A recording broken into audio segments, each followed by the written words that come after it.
कहानी की शुरुआत में हमें बताया जाता है कि 11 सितंबर 2001 को वर्ल्ड ट्रेड सेंटर के ट्विन टावर पर भयानक आतंकवादी हमला किया गया था, जिसमें लगभग 3000 मासूम लोगों की जान चली गई थी। उस घटना के 2 साल बाद एक गुप्त CIA डिटेंशन सेंटर में डैन नाम का एक CIA एजेंट एक संदिग्ध आतंकवादी को पकड़कर कठोर पूछताछ कर रहा होता है। इस आतंकवादी को पाकिस्तान से पकड़ा गया था। उस पर आरोप है कि उसने 9/11 के हमले में ओसामा बिन लादेन का साथ दिया था, जो अलकायदा का लीडर है और जिसने यह हमला करवाया था। इस आदमी पर और भी आरोप है कि उसने उन लोगों तक पैसा पहुंचाया था जिन्होंने 9/11 के हमले को अंजाम दिया था। डैन के साथ माया नाम की एक जूनियर CIA अफसर भी होती है, जो कई सालों से अलकायदा और ओसामा बिन लादेन के बारे में जानकारी इकट्ठा कर रही है। उसे ओसामा बिन लादेन को खोजने का जिम्मा दिया गया है, यानी वो कहाँ छिपा हुआ है इसका पता लगाना है, क्योंकि 9/11 के 2 साल बाद भी CIA को ओसामा की कोई ठोस जानकारी नहीं मिल पाई है। यह डैन उस आदमी को टॉर्चर करते हुए उसके साथियों के बारे में पूछता है,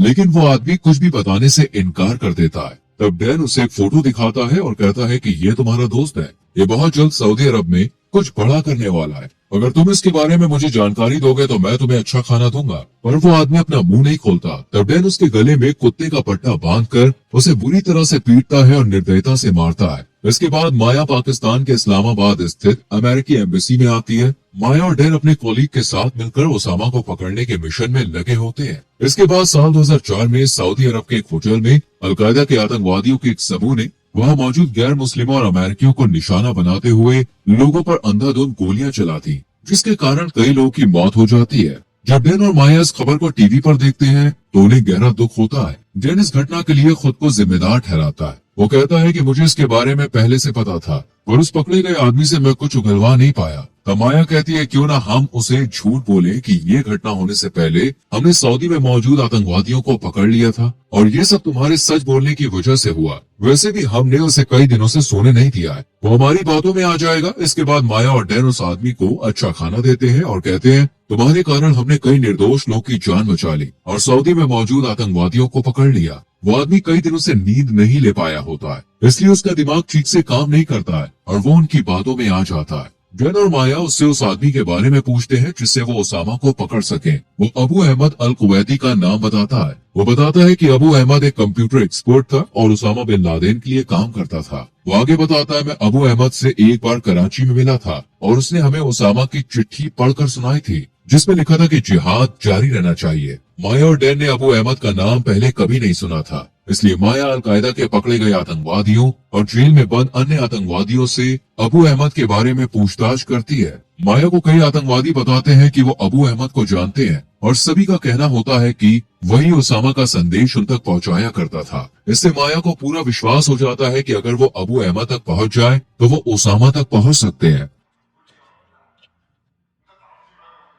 जब माया ये बात अपने चीफ को बताती है तो वो इसे गंभीरता से नहीं लेता और माया से ठोस सबूत लाने के लिए कहता है। इसके बाद जुलाई 2005 में यूनाइटेड किंगडम के लंदन में एक बस में बम धमाका होता है, जिसमें कई मासूम लोगों की जान चली जाती है और इसका जिम्मेदार भी ओसामा को ठहराया जाता है। वहाँ माया पाकिस्तान के एक डिटेंशन सेंटर में जाती है, जहाँ वो एक आतंकवादी से सवाल जवाब करती है। वो आतंकवादी बताता है कि मैं अबू अहमद को जानता हूँ, लेकिन मुझे क्या किसी को नहीं पता कि वो कहाँ रहता है। वो कभी भी एक जगह ठहरता नहीं है, जब जरूरत होती है तब खुद सामने आता है। माया और डैन इसके बाद कई अन्य आतंकवादियों से पूछताछ करते हैं, पर अबू अहमद के बारे में उन्हें कोई सटीक जानकारी नहीं मिलती और जो जानते भी है वो पिटाई के बाद भी चुप रहते हैं। डैन इस सबसे थक चुका होता है। वो माया से कहता है कि मैं वॉशिंगटन जा रहा हूँ, तुम भी मेरे साथ चलो। लेकिन माया किसी भी हालत में ओसामा को ढूंढे बिना कहीं जाने को तैयार नहीं होती। डैन कहता है कि यहाँ पाकिस्तान में सबको पता है कि तुम क्या काम करती हो, तुम्हें संभल कर रहना होगा, तुम्हारी जान को यहाँ पर खतरा है। पर माया को इस सबसे कोई डर नहीं लगता। इसके बाद माया विभिन्न प्रकार की तकनीकों और अनुमानों की मदद से डेटा और सूचनाओं के ढेर को छानना जारी रखती है। वो अपना पूरा ध्यान अबू अहमद को खोजने पर लगाती है। इसके बाद सितंबर 2008 में हम माया को उसके कोलीग के साथ पाकिस्तान के एक होटल में देखते हैं। तभी होटल में एक भीषण ब्लास्ट होता है, लेकिन किस्मत से दोनों बच जाती हैं। हालांकि कई लोग की जान चली जाती है। साल 2009 में माया की सहकर्मियों से बताती है कि जॉर्डन का एक डॉक्टर है जो अलकायदा के लिए काम करता है। वो पैसों के लिए हमारे लिए काम करने को राजी हो गया है, लेकिन वो हमसे मिलना नहीं चाहता है। फिर भी उसकी कॉलीग डॉक्टर को अफगानिस्तान के अमेरिकी मिलिट्री बेस में बुलाने में कामयाब हो जाती है। माया के दोस्त को इस मिशन के लिए चीफ से अनुमति भी मिल जाती है। हालांकि उन्हें ये शक होता है कि कहीं डॉक्टर उनके साथ धोखा न करते, लेकिन ये जोखिम उठाना जरूरी होता है। इसलिए माया की कॉलीग कुछ CIA अधिकारियों के साथ अफगानिस्तान में बने अमेरिकी चैपमैन कैंप में जाती है। जब वो डॉक्टर अपनी गाड़ी लेकर आता है तो माया की कॉलीग अमेरिकी सैनिकों को उसकी चेकिंग करने से रोक देती है ताकि वो डरकर भाग न जाए। जैसे ही वो पास आता है, गाड़ी से 2 लोग उतरते हैं। मिलिट्री के लोग उनकी तलाशी लेने लगते हैं। तभी वो दोनों अल्लाह अकबर कहते हुए खुद को उड़ा देते हैं। इस धमाके में माया की कॉलीग और कई CIA अधिकारी मारे जाते हैं। ये खबर जब माया को मिलती है तो वो पूरी तरह से टूट जाती है।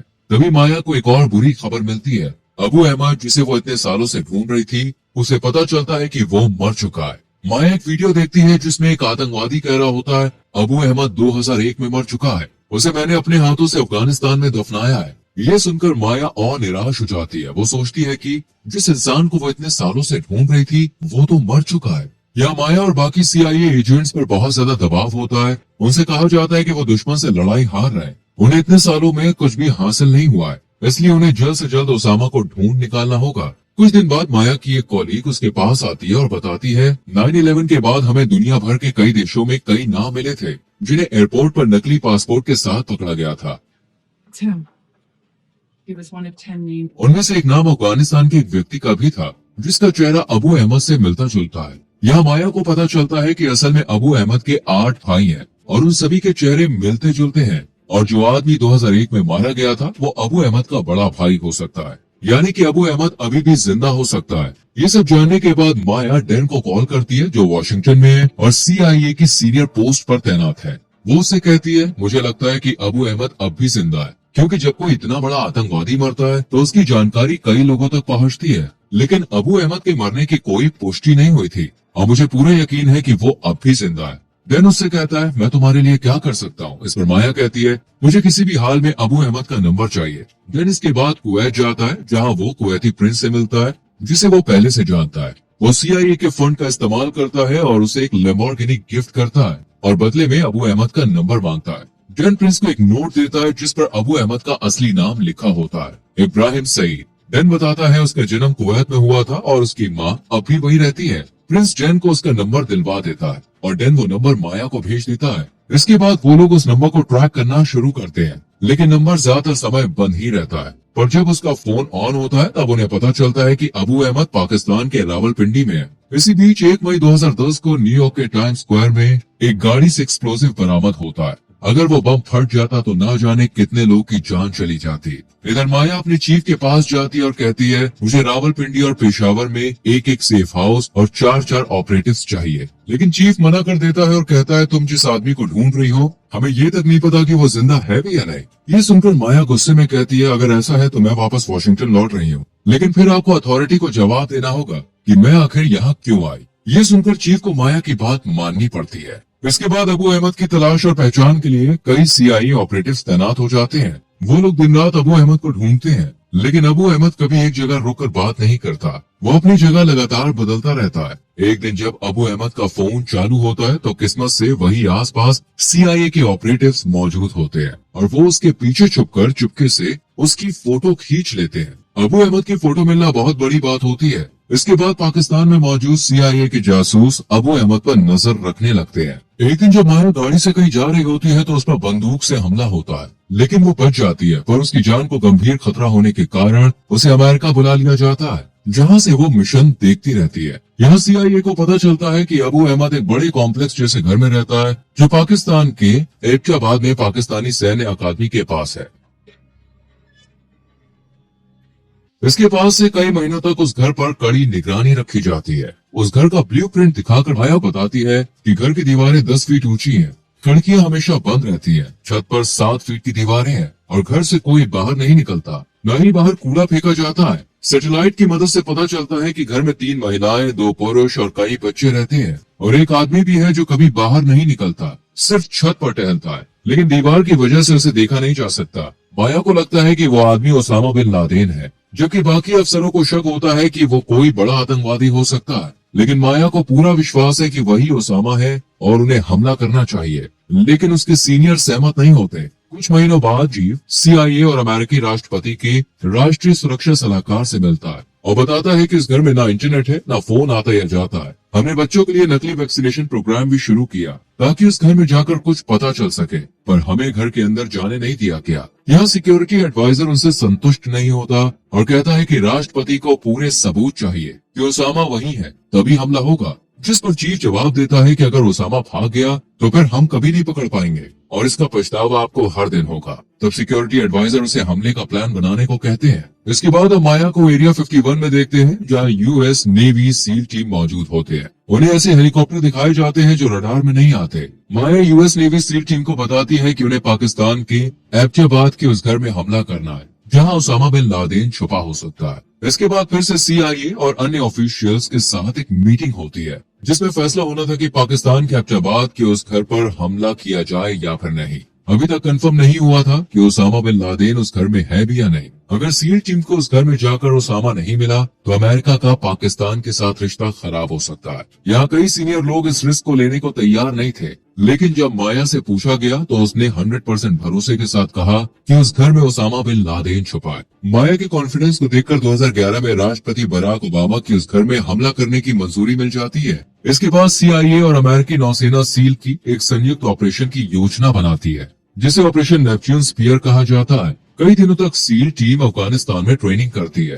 फिर 1 मई 2011 की रात सील टीम एबटाबाद के उस घर में बिना आवाज किए हेलीकॉप्टर से उतरती है, लेकिन एक हेलीकॉप्टर लैंड करते समय उसका पिछला हिस्सा दीवार से फंस जाता है, मगर सील टीम और वहाँ मौजूद किसी को चोट नहीं आती।